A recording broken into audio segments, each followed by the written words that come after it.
Hai Smart Traders and Investor, kembali lagi bersama saya Kadek Mertayasa di channel IUK Nabung Saham.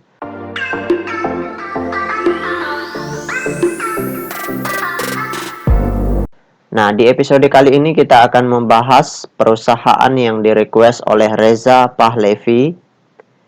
Kode saham yang pertama MSIN, nama perusahaannya yaitu PT MNC Digital Entertainment Tbk. Perusahaan yang kedua yaitu BEBS.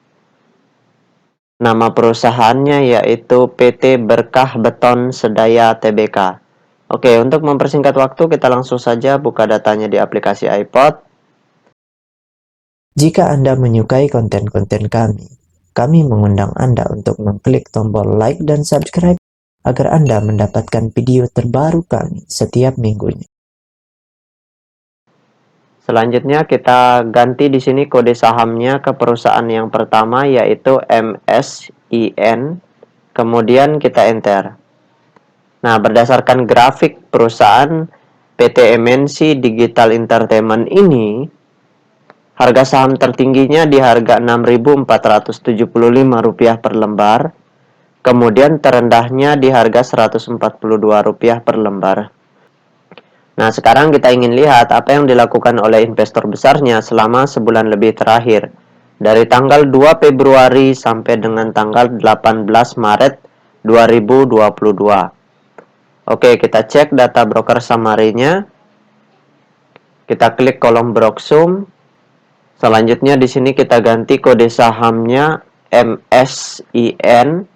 Kemudian tanggalnya kita ganti dari tanggal 02 bulan 2 Februari ya 2022 sampai dengan tanggal 18 Maret 2022. Oke, kita show. Nah, berdasarkan data transaksi atau data broker summary dari perusahaan PT MNC Digital Entertainment Tbk ini, kalau kita hitung total lot yang dibeli dengan total lot yang dijual secara keseluruhan dengan menggunakan tools tambahan yaitu Detektor, maka dapat ditarik kesimpulan bahwasannya selama sebulan lebih terakhir ini dari tanggal 2 Februari sampai dengan tanggal 18 Maret 2022, investor besarnya melakukan aksi big akumulasi. Jadi, ketika investor besarnya akumulasi, apalagi di sini sinyalnya adalah big akumulasi, maka kepentingan untuk markup harga itu masih sangat besar. Sehingga potensi harga sahamnya naik itu masih sangat besar sekali, seperti itu. Nah, kita tutup data broker summary-nya. Nah, bagi teman-teman investor, jika ada yang ingin ditanyakan atau ada yang ingin di-request, silakan komen di kolom komentar. Tetapi jangan request perusahaan-perusahaan yang sudah pernah di-request ya. Pilih dulu perusahaan-perusahaan yang belum pernah di-request. Kalau ingin bertanya perusahaan-perusahaan yang sudah pernah di-request, silakan ikuti channel Telegram kami, bisa lihat di kolom deskripsi ya. Nah, selanjutnya kita cek data peta kepemilikannya. Nah, berdasarkan hasil riset yang saya lakukan dengan mengumpulkan data-data dari SRO Bursa Efek Indonesia dan data-data dari sekuritas, maka dapat ditarik kesimpulan bahwasannya perusahaan PT MNC Digital Entertainment ini 36,4% sahamnya telah dicetak dalam bentuk scriptless. Nah, dari 36,4% saham yang beredar di publik, kepemilikan investor besarnya di sini 60%. Nah, ini porsi kepemilikan investor besar yang tidak layak atau dipertimbangkan sekali untuk investasi jangka panjang, karena syarat utama untuk investasi jangka panjang adalah kepemilikan investor besarnya di atas 75%. Kalau untuk ditradingkan mungkin dalam jangka waktu 1 tahun atau beberapa bulan sangat layak ya untuk ditradingkan seperti itu. Nah, kemudian kepemilikan investor retail di perusahaan ini kategorinya kecil, yaitu sebesar 7,6%. Ini porsi kepemilikan retail yang sangat kecil, sehingga jangan heran kalau harga sahamnya bisa naik sangat tinggi seperti ini. Kenapa? Karena investor semi retail dan investor besarnya berkolaborasi untuk memarkup harga. Jadi mereka tidak terlalu khawatir untuk markup harga sangat tinggi karena kepemilikan investor besarnya dan semi retail itu sangat besar. Sedangkan retail di sini cuma 7,6%. Jadi mereka tidak terlalu berat untuk markup harga seperti itu. Nah, sekarang kita masuk ke perusahaan yang kedua. Perusahaan yang kedua itu kode sahamnya BEBS. BEBS. Kemudian kita enter. Nah, berdasarkan grafik dari perusahaan PT Berkah Beton Sedaya ini, kalau kita lihat selama setahun terakhir itu harga saham tertingginya di harga Rp7.450 per lembar. Terendahnya di harga Rp135 per lembar. Nah, sekarang kita ingin lihat apa yang dilakukan oleh investor besarnya dari tanggal 2 Februari 2022 sampai dengan tanggal 18 Maret 2022. Oke, kita cek data broker summary-nya. Nah, kita ganti di sini kode sahamnya BEBS.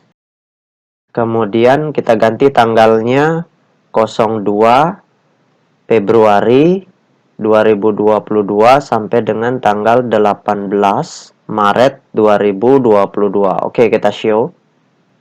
Nah, berdasarkan data transaksi atau data broker summary dari perusahaan PT Berkah Beton Sedaya Tbk ini, kalau kita hitung total lot yang dibeli dengan total lot yang dijual secara keseluruhan dengan menggunakan tools tambahan yaitu Detektor, maka dapat ditarik kesimpulan bahwasannya selama sebulan lebih terakhir ini dari tanggal 2 Februari sampai dengan tanggal 18 Maret, investor besarnya melakukan aksi netral. Netral itu artinya mereka melakukan pembelian 100.000 lot, kemudian besoknya atau 2 hari kemudian mereka melakukan penjualan 200.000 lot. Jadi jumlah yang mereka beli dengan jumlah yang mereka jual cenderung sama. Jadi aksi mereka di sini netral. Meskipun harga sahamnya turun agak dalam ya sampai ke level supportnya. Tetapi kalau kita hitung dari awal ini, dari harga bawah sini ya, dari harga bawah sini pembelian mereka ini belum mereka jual seperti itu. Jadi di sini pun mereka masih belum distribusi sangat besar seperti itu. Jadi potensi harga sahamnya naik itu masih sangat besar. Nah, ketika mereka di perdagangan selanjutnya akumulasi, maka potensinya harganya akan naik kembali. Apalagi ketika akumulasinya itu adalah masif akumulasi, maka harga sahamnya bisa naik lebih tinggi seperti itu. Namun ketika aksi yang berikutnya berubah menjadi big distribusi atau bahkan masif distribusi, maka potensi harga sahamnya turun dalam ke level support ini sangat besar seperti itu. Oke, kita tutup data broker summary-nya. Nah, bagi teman-teman investor, jika ada yang ingin ditanyakan, silakan komen di kolom komentar. Kalau ada yang ingin di-request juga, silakan request di kolom komentar ya. Tetapi jangan perusahaan-perusahaan yang sudah pernah di-request. Kalau ingin mengetahui perusahaan-perusahaan yang sudah pernah di-request di perdagangan-perdagangan selanjutnya apakah di distribusi atau akumulasi, silakan bergabung di channel Telegram kami. Di kolom deskripsi bisa dicek ya, kemudian masuk dan bergabung di channel Telegram kami. Nah, selanjutnya kita cek data peta kepemilikannya. Nah, berdasarkan hasil riset yang saya lakukan dengan mengumpulkan data-data dari SRO Bursa Efek Indonesia dan data-data dari sekuritas, maka dapat ditarik kesimpulan bahwasanya perusahaan PT Berkah Beton Sedaya Tbk ini 100% sahamnya telah dicetak dalam bentuk scriptless. Nah, dari 100% saham yang beredar di publik, kepemilikan investor besarnya di sini kategorinya sudah setengah atau sekitar 51,1%. Nah, ini sudah tidak layak untuk investasi jangka panjang karena kepemilikan investor besarnya sudah sekitar 50%-an seperti itu. Kalau untuk investasi jangka panjang, harusnya kepemilikan minimal sebesar 75%. Semakin besar maka semakin bagus atau semakin layak untuk investasi jangka panjang seperti itu. Nah, sedangkan kepemilikan retail di perusahaan ini kategorinya sangat besar, yaitu sebesar 28,5%. Ini porsi kepemilikan retail yang sudah sangat besar sekali karena sudah melebihi ambang batas maksimum kepemilikan retail yaitu 25%. Nah, semakin besar kepemilikan investor retail, maka akan semakin sulit harga saham sebuah perusahaan untuk naik seperti itu. Karena ya kita tahu sendiri investor retail itu setelah beli ya berdoa seperti itu. Nah, itu saja yang dapat saya sharingkan untuk Reza Pahlevi. Sekali lagi, jika ada yang ingin ditanyakan ya, dicek data broker summary-nya, bisa komen di kolom komentar atau bisa bergabung di channel Telegram kami, bisa dilihat di kolom deskripsi seperti itu. Baik teman-teman investor, see you next time, salam cuan selalu.